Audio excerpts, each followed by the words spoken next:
everybody. This is Toni Turner, and welcome to the market now as of Friday, January 22nd, right at the market's close.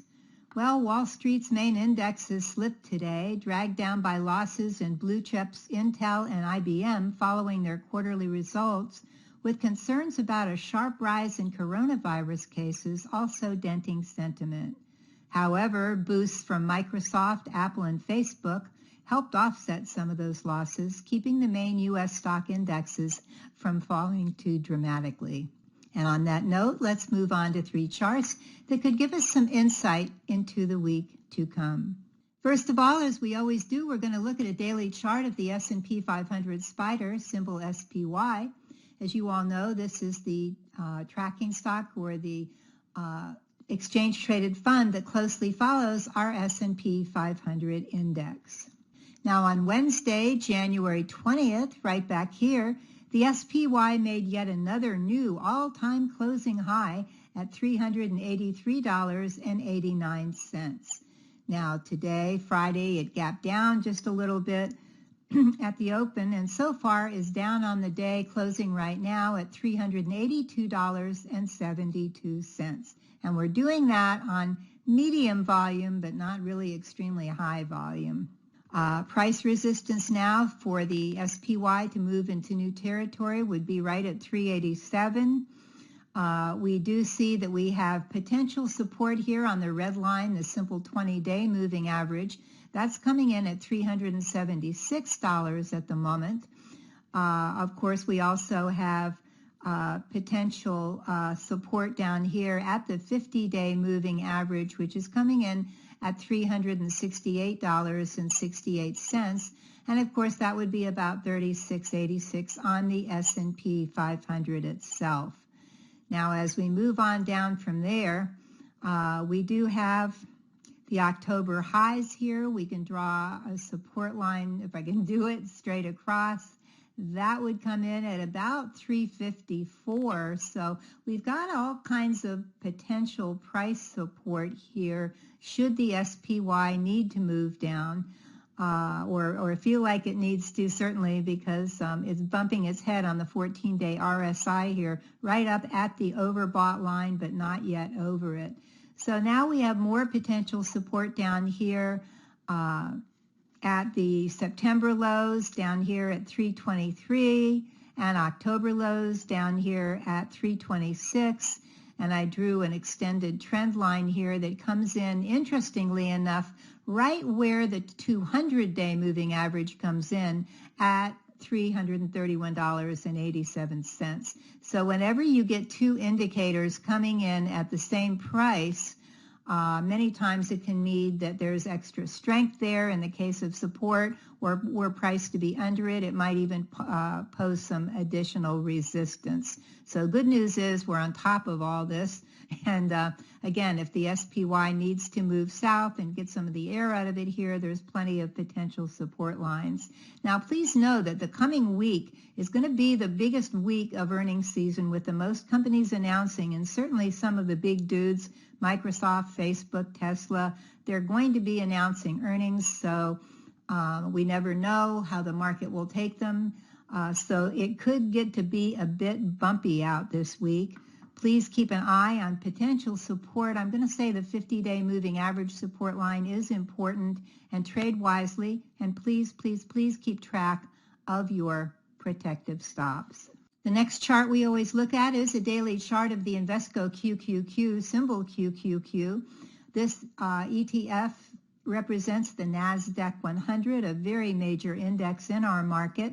Top holdings include, of course, players like Apple, Amazon, Facebook, Alphabet. Now the QQQ, it looks a lot like the S&P 500. And you know what? For those of you who are new to trading, why do we follow these charts the way they do? Why do we follow the S&P and the Nasdaq 100? It's because in bull markets, 3 out of 5 stocks will follow the S&P 500 higher, but if it's moving lower, 4 out of 5 stocks will follow it lower.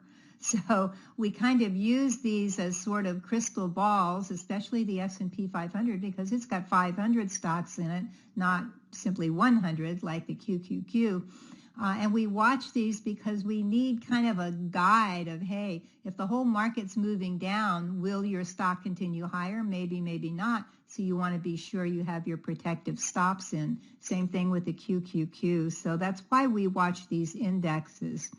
Now, when I captured this chart today, the QQQ was trading right at the close at $325.42.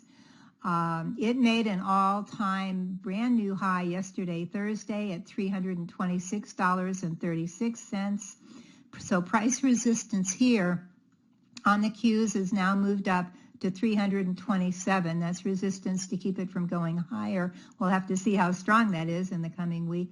And of course, we can see that like the SPY, the 20-day moving average, the red line here, is certainly still acting like a trend line for the Qs, although it's sitting closer and closer to the bottom of this kind of chair, or certainly this support line here.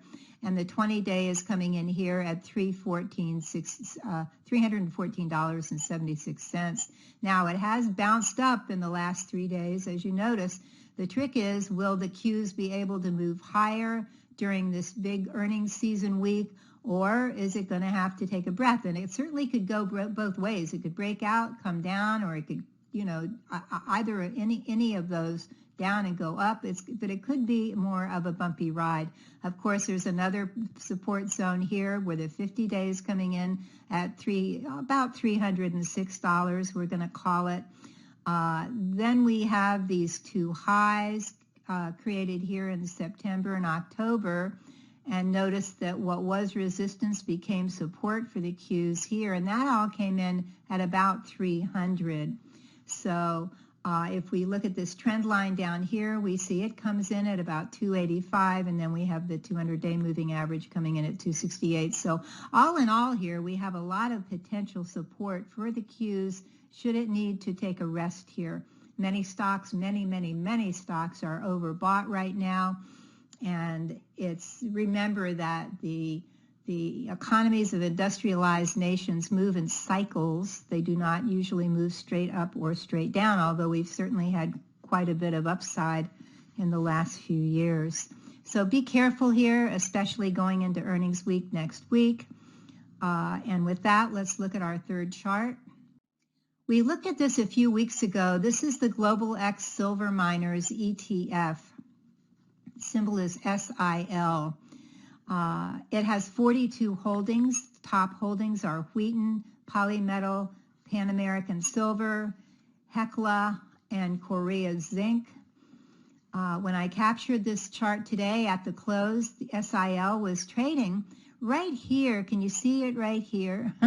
There's a lot going on right here. It's trading at $42.62. Now, if we look left on the chart, you can't see the March lows here, but it did. If we could look all the way down to the March lows here, you would note that the SIL, the Silver Miners ETF, was trading as low as $16. Now it moved from that in a very nice move up from the March lows that, of course, everybody had because of COVID. It moved all the way up here to the July high at $52.86, almost $53. So 16 to 53 is one heck of a move. And of course, this move here was incredible. Now, since then, it has moved lower, back down below its 50-day, popped up for a little while in October, beginning in November, fell back down below the 50-day moving average, and then started up again to come back down. Now, I'm watching the SIL here. As you note, I was able to draw a major trend line. A major trend line is when you can draw a very clear line between 3 points on an asset, a stock or ETF, whatever you're charting. And we could do that here. So I'm thinking this trend line may be pretty strong. Of course, nothing is for for sure. And at the same time here, we have the 200-day moving average coming in at $41.39, right into the same area. Excuse me. So I'm thinking that 41.40, 41.50 could be support. That counts right here, could be. So I'm going to watch the SIL in the coming week. Many times during big earnings weeks, I like to step aside from the market a little bit and kind of go into a place that may be a little less exciting. I've learned the hard way that can be a good thing to do. So I'm going to keep an eye on the SIL in the coming week as long as it stays above the 200-day moving average. Now, you'll see up here, you can see the green line, the 50-day coming in overhead, and certainly the 20-day is coming in overhead too. But I'm going to keep an eye on the SIL as long as it can stay above the 200-day moving average, and that number is $41.39. As long as the SIL can stay above it, I may enter a small position, and I will put in my stop at $41. And again, that's of course below the 200-day moving average. If it can stay above that, and if it can climb up over the 50-day moving average and move up to this prior point of resistance here at $45, I may add to my position. And by then, of course, I will have put in a trailing stop. So that is how I'm going to play this as long as it stays above the 200-day moving average. So you may want to keep an eye on the SIL in the coming week. And now, before we go on to final thoughts, please know that if you'd like to become a more successful trader, this is a great time to check out my trader training programs. You will love my powerful strategies devoted to swing trading, trend trading, bottom fishing, and many more. My programs are easy to understand, and they can help you increase your gains quickly and easily. To see all of my training programs, simply go to the link on this screen or click on the orange button below. And now, on for final thoughts. Our question this week is, do I view the market as a market of opportunities where, with the appropriate plan, discipline, and mindset, I can profit nicely? Or do I view the market as a chilling place where unexpected events will cause me to lose a lot of money? How do you view the market? Now, you probably all know this truth. Excuse me. If you approach your world in general by looking at it with having expectations of having an enjoyable experience, that's pretty much what you're going to get.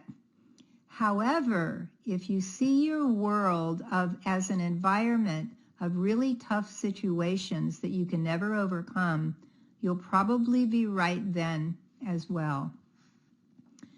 The best way to approach the market is to be fully armed with discipline, knowledge, and experience, and with a mindset of calm confidence. So maybe find a quiet place, maybe a group of stocks or ETFs where you feel comfortable. Stay there for a while, and if you're a novice, paper trade, don't make real trades, and trade conservatively. When you feel confident enough to make your circle bigger, as I like to say, add higher beta names to your list from different sectors. Now, every day before you start trading, please, please, please take a minute to turn your attention inward. Review how you feel. How are you thinking? How are you thinking? Is your thinking constructive, strong? Is it confident? Are you positive? Are your trading plans well thought out? Can you visualize yourself entering trades at the right time, establishing a protective stop immediately, and then managing your trades successfully? Can you picture that? Do you feel good about it? If any of these statements don't ring true before you start trading, consider rethinking your approach before you enter the market. Because if you're overtired, or you don't feel well, or you feel at all negative about your day, please, please don't trade until you feel and think better, think more positively. When we trade, our mental approach to the market colors our perception of the market. It can make it gray, and it determines our actions.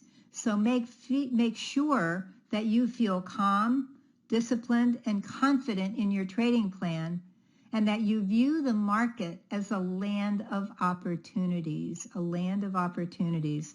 This will give you a good start to your day and help you trade more successfully. Finally, if you'd like to become a more successful trader, check out my trader training programs. To see all of my online programs, simply go to the link on this screen or click on the orange button below. Until next week, keep green on your screen. I'm Toni Turner, and this is The Market Now.